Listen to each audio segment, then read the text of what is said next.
Bienvenue cette semaine dans le Ocho Picture Club, l'émission où vous choisissez les films dont nous parlons. Et cette semaine, nous allons parler de Clo-Clo, le choix de David Eldrums.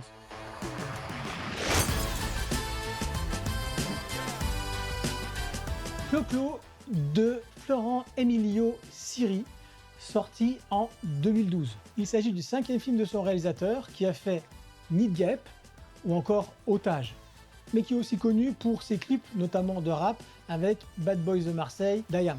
Et quelques semaines après la sortie du biopic sur Michael Jackson, revoir Clo-Clo fait un bien énorme. Pourquoi ? Car il ne sert à rien de parler d'une star de la pop, d'une star de n'importe quelle musique, si on n'a pas un angle, si on n'a pas une vision sur ce personnage. L'angle de Florent Emilio Siri, loin d'une chronologie de faits, comme dans des movies ou biopics tels que Michael Jackson ou Straight Outta Compton sur NWA, va se focaliser sur une personne qui est en recherche perpétuelle d'amour. Un homme qui ne s'aime pas. D'ailleurs, quand Florent Emilio Siri va accepter de faire le film, un de ses fils lui disait « Mais vous savez, mon père ne me disait jamais « je t'aime ». Il me disait « Est-ce que tu m'aimes ?»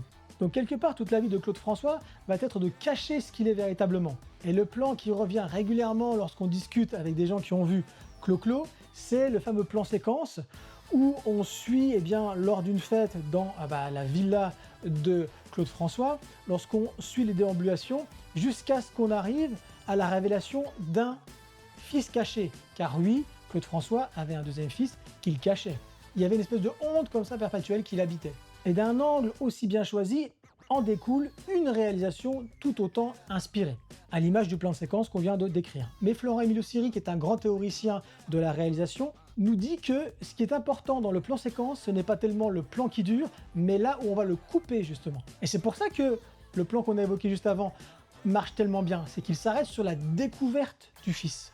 Et toute la structure du film va être comme ça, une structure en entonnoir. Et enfin, ce qu'il faut dans un biopic réussi, je pense en tout cas, c'est montrer l'acte créatif. Comment Claude François a eu l'idée, comment est-ce qu'il a créé ces morceaux. Et cela, on l'a à de multiples reprises dans le film, notamment par la métaphore où on le voit nager dans le canal de Suez. Pareil, comment ces tonalités de Darbuka l'ont marqué. Donc on est bien loin de ces mauvais biopics qui mettent des scénettes et des bouts de vie que tout le monde connaît, pensant qu'au final, ça va constituer un métrage. Pour ce qui est de l'édition, c'est une édition double avec Blu-ray et DVD dans un petit four au carton. Et on retrouve quand même pas mal de bonus, making-of et autres sur la conception du film. Donc je remercie encore vraiment David Eldrums d'avoir proposé Clo-Clo et je vous retrouve la semaine prochaine.